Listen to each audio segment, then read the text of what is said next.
Hello student, हाँ Mohammad Saqib Asmi, your biology teacher. तो student, आज जिस टॉपिक के बारे में हम बात करने जा रहे हैं बड़ा ही इंपॉर्टेंट टॉपिक है। इस टॉपिक का नाम है immunity. Let me right it here first.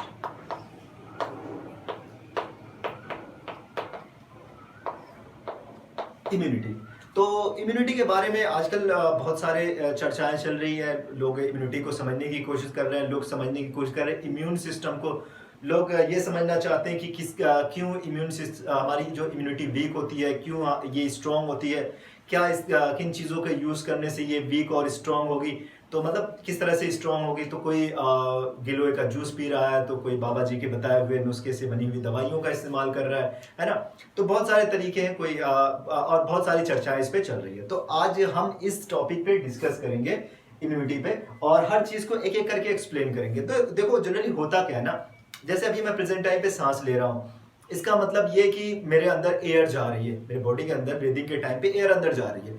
अब ऐसा है नहीं कि सिर्फ हम एयर में सिर्फ हम प्योर एयर को अंदर ले रहे हैं, नहीं, उसके साथ डस्ट पार्टिकल भी जा रहा है, उसके साथ स्मोक भी जा रहा है, उसके साथ अदर पार्टिकल भी जा रहे हैं, माइक्रोब्स। माइक्रोब्स का मतलब वायरस और बैक्टीरिया भी जा रहा है। तो वायरस और बैक्टीरिया भी बॉडी के अंदर जा रहे हैं, और उसमें से बहुत सारे वायरस बैक्टीरिया ऐसे होते हैं जो कोई डिजीज नहीं बनाते हमारी बॉडी के अंदर, कोई बीमारी नहीं बनाते। लेकिन कुछ ऐसे वायरस और बैक्टीरिया भी होते हैं जो बहुत सारी बीमारियां बनाते हैं। अब हम उनके बारे में बात करें। हमारी बॉडी में हमेशा जाते रहते हैं, जितनी बार हम ब्रीदिंग करते हैं उतनी बार कुछ ना कुछ ये चीज़ें अंदर जाती रहती हैं, बैक्टीरिया और वायरस अंदर जाते रहते हैं, लेकिन हम बीमार नहीं पड़ते। ऐसा क्यों है? क्योंकि देखो, जितनी बार हम सांस ले रहे हैं हार्मफुल बैक्टीरिया अंदर जा रहे हैं, जाके हमें बीमार कर देंगे, हम हरदम अस्पताल में ही पड़े रहेंगे, घर पे कभी नहीं रहेंगे। तो इन चीज़ों से बचाने के लिए नेचर ने हमें क्या दिया, एक सिस्टम हमें दे दिया, एक प्रॉपर सिस्टम हमें दिया, एक बहुत ही स्पेशल टाइप का सिस्टम हमें दे दिया, जो हमें इन बीमारियों से बचाता है, जिसका काम है इन बीमारियों से और इन पैथोजिन से, इन ऑर्गेनिज्म से जो बीमारी को बनाते हैं, इनसे फाइट करने का उसका काम है। उस सिस्टम का नाम है immune system.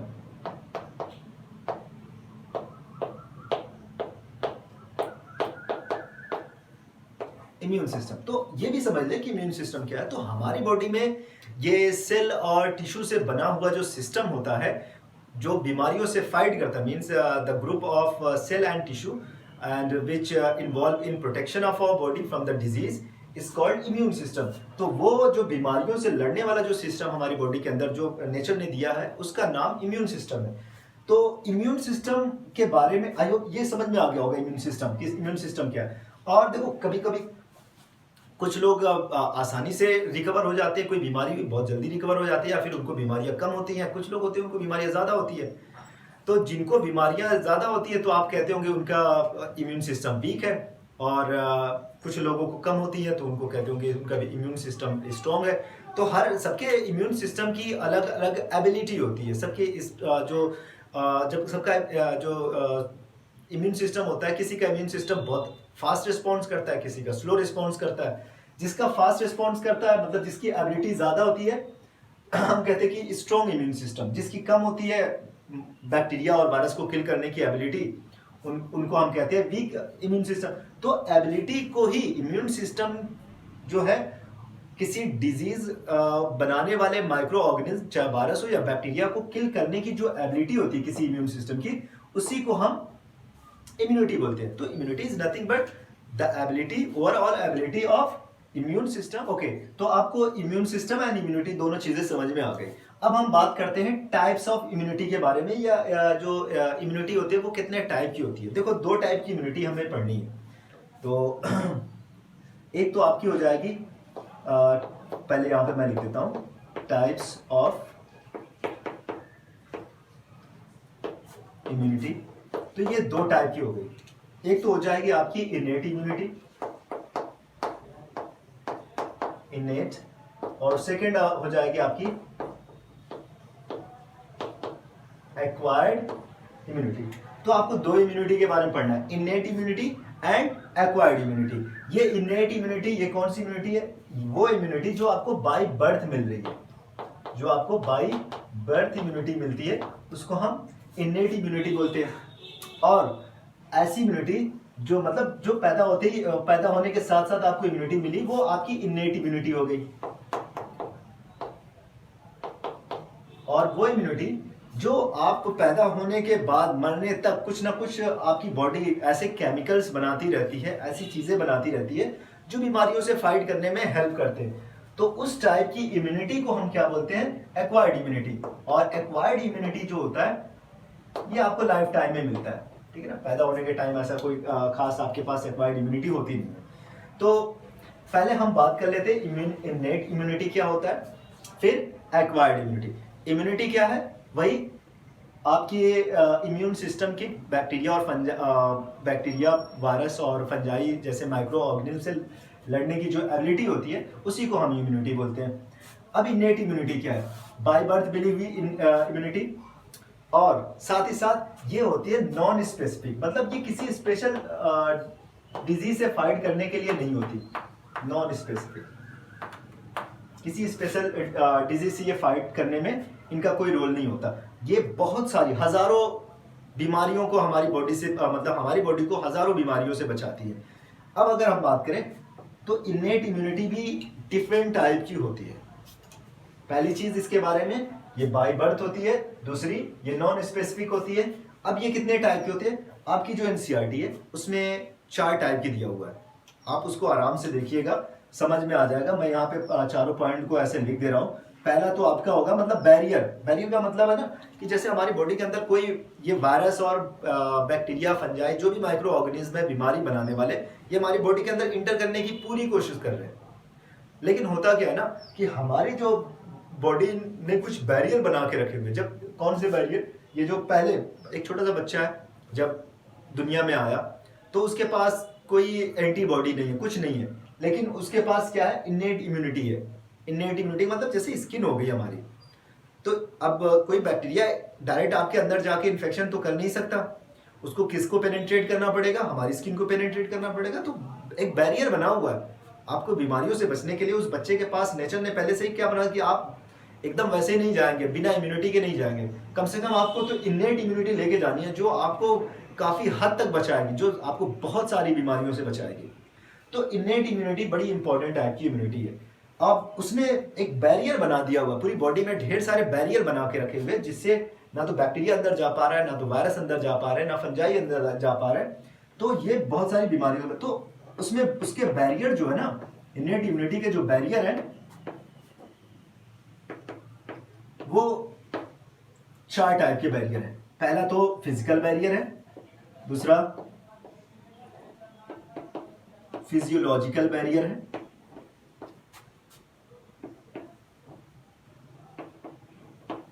Physical barrier, physiological barrier. Third आपका जो बैरियर है वो सेलुलर बैरियर।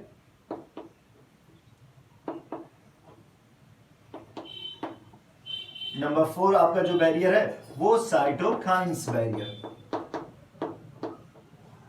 ये 3-4 टाइप के बैरियर किसने बना के रखे हुए? इनेट इम्यूनिटी ने 4 टाइप के बैरियर बना दिए बॉडी में, ताकि ये एक जो छोटा बच्चा है वो किसी भी बीमारी से आसानी से बच जाए। हालांकि सारी बीमारियों से नहीं बच सकता, उसके लिए बाद में इसकी एक्वायर्ड इम्यूनिटी की जरूरत पड़ती है, तो उसके बारे में हम बाद में डिस्कस करेंगे। अभी आज के लेक्चर में सिर्फ हम इनेट इम्यूनिटी को समझ लेते हैं, बहुत अच्छे से समझ में आ जाएगा। देखो, फिजिकल बैरियर में हम 2 चीजों के बारे में बात करेंगे। एक तो हो जाएगा आपकी स्किन के बारे में, ये फिजिकल बैरियर बनाते हैं। दूसरा हो जाएगा म्यूकस लाइनिंग, म्यूकस लाइनिंग। तो बात करते हैं स्किन से, म्यूकस लाइनिंग और स्किन। तो स्किन क्या है? स्किन एक हमारी बॉडी के पूरी बॉडी पे सबसे ज्यादा अगर कोई पार्ट दिख रहा है तो बाहर की तरफ पूरी बॉडी को कवर करने वाला जो पार्ट है, उस स्ट्रक्चर है, उसको हम स्किन बोलते हैं। और ये मल्टी लेयर्ड होता है, एक लेयर से बनी हुई नहीं है, कई लेयर से बनी हुई। तो बैक्टीरिया और वायरस के लिए आसान नहीं है कि वो उसको पेनिट्रेट करके अंदर चला जाए, तो पेनिट्रेट कर नहीं पाएगा। पहला कि मल्टी लेयर्ड होती है। दूसरी चीज, हमारी स्किन पे बहुत सारे ऐसे बैक्टीरिया होते हैं जो हमारी बॉडी के लिए हार्मफुल नहीं होते, और ये वहाँ पे घर बना के रखो। जब हमारी बॉडी के लिए हार्मफुल नहीं है तो हमारी बॉडी भी उनको हटाने की, इरेडिकेट करने की कोशिश भी नहीं करती।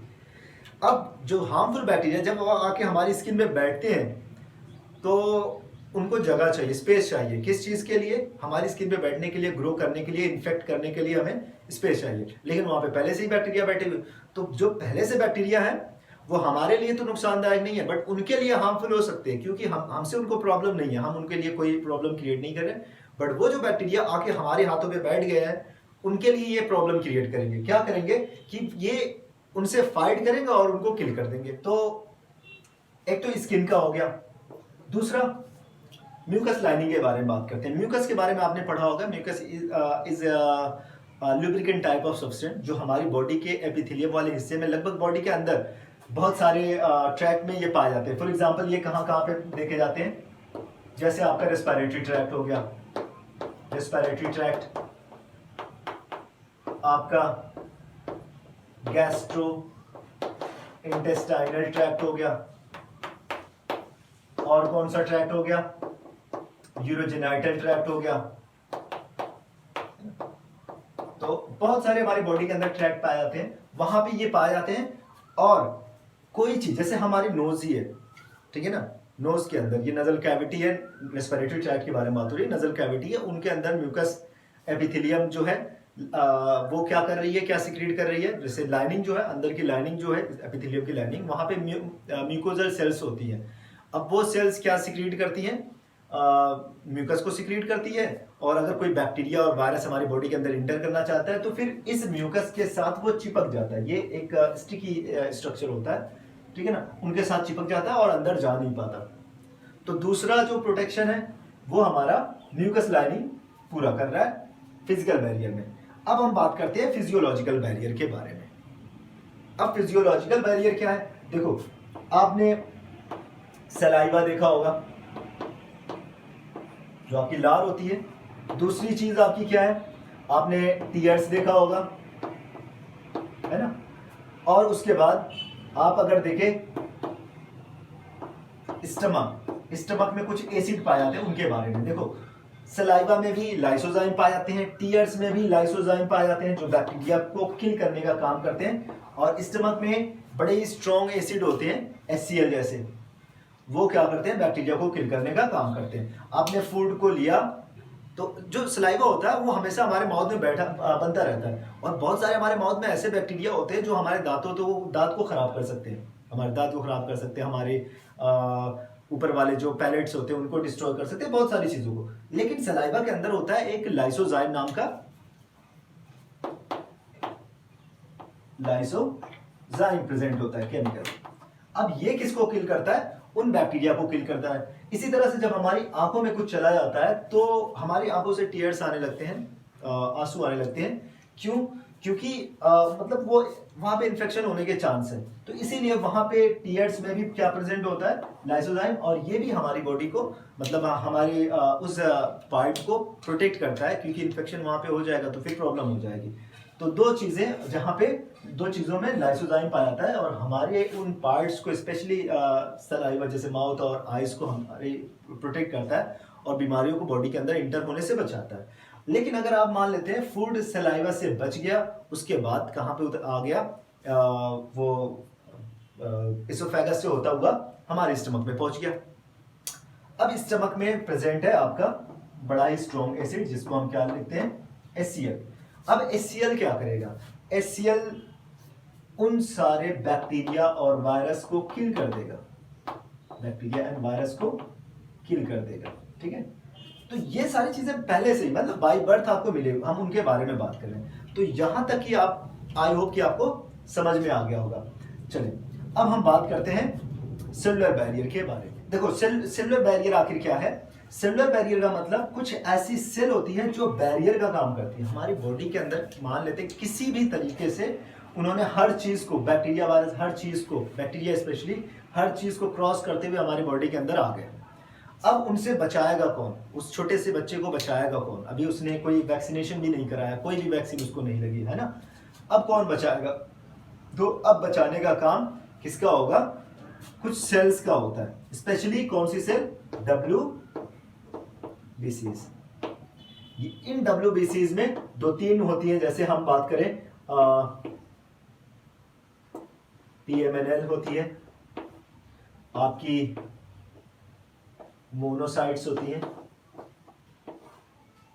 और नेचुरल किलर लिम्फोसाइट्स। तो ये 2-3 टाइप की जो सेल होती हैं, जैसे पीएमएनएल होती है जिसको हम पॉलीमॉर्फो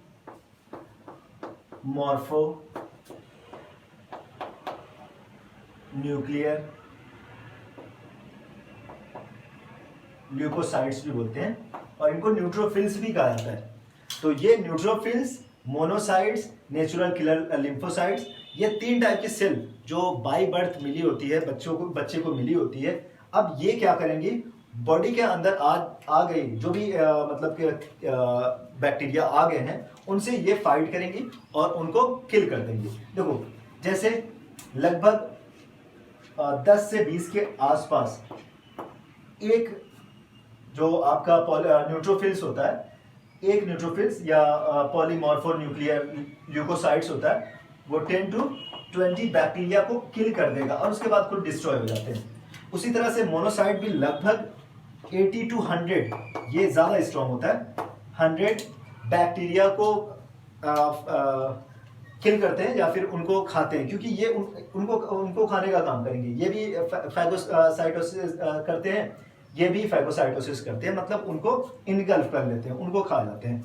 तो मोनोसाइट्स एंड पीएमएनएल ये दोनों उनको किल करते हैं। देखो नेचुरल किलर लिम्फोसाइट ये थोड़ा सा अलग है, ये उस बैक्टीरिया को किल नहीं करते, बल्कि जिस सेल पे इन्फेक्शन हो गया है, कोई एक सेल है उन पे इन्फेक्शन हो गया, किसका, वायरस का, या फिर उस पे किनका इन्फेक्शन हो गया, बैक्टीरिया का, अब ये जाके उस सेल को किल करने का काम करेंगे, उस सेल को इनगल्फ करने का काम करेंगे ये वाले। तो इन्फेक्टेड सेल को डिस्ट्रॉय करने का काम किसका है, नेचुरल किलर लिम्फोसाइट्स का। तो PMNL, monocyte, natural killer lymphocytes ये वो सेल्स होती हैं जो बाय बर्थ मिलती है, मतलब इनेट इम्यूनिटी का सेलुलर बैरियर बनाती है। सेलुलर बैरियर मतलब बनाने का मतलब है कि ये स्पेशली बैक्टीरिया जो बॉडी के अंदर किसी तरह से इंटर कर गए ज़्यादा और सेल्स को इन्फेक्ट कर दिए, तो उस सेल को जाके किल कर देंगी। और या फिर उनको इन्फेक्ट कर दिया गया है, या फिर वहाँ पे वो टहल रहे हैं, दिख रहे हैं, तो उनको जाके ये न्यूट्रोफिल्स जाके खत्म कर देंगे, या मोनोसाइट्स उनको जाके इनगल्फ कर लेंगे, उनको जाके फाइगोसाइटोसिस का प्रोसेस से उनको खत्म कर देंगे। ओके, अब लास्ट वाला जो है हम बात करते हैं साइटोकाइन्स बैरियर।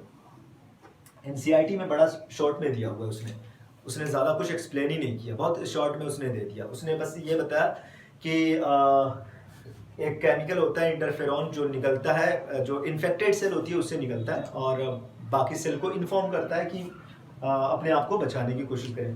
तो थोड़ा सा दिया हुआ है, बट इसमें बहुत ज़्यादा वैसे भी डिटेल में नहीं जाना है, सिर्फ सिंपली हमें समझ लेना। साइटोकाइन्स वो केमिकल्स होते हैं जो इन्फेक्टेड सेल, मान लेते हैं किसी सेल पे, ये एक सेल है, ये एक सेल है, ये उसका न्यूक्लियस है, अब इस पे इन्फेक्शन हो गया, इस पे वायरस का इन्फेक्शन हो गया, और अगल बगल भी बहुत सारी ये सेल पाई जा रही है ना, बहुत सारी सेल पाई जा रही है। अब ये सेल, इस पे इन्फेक्शन हो गया, ये सेल क्या करेगी, कुछ केमिकल को सिक्रीट करेगी जिसको हम साइटोकाइन्स बोलते हैं।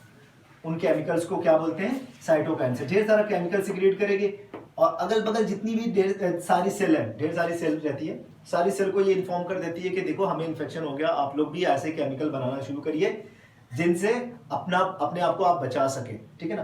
तो इन केमिकल्स को हम साइटोकाइन्स बोलते हैं, ठीक है।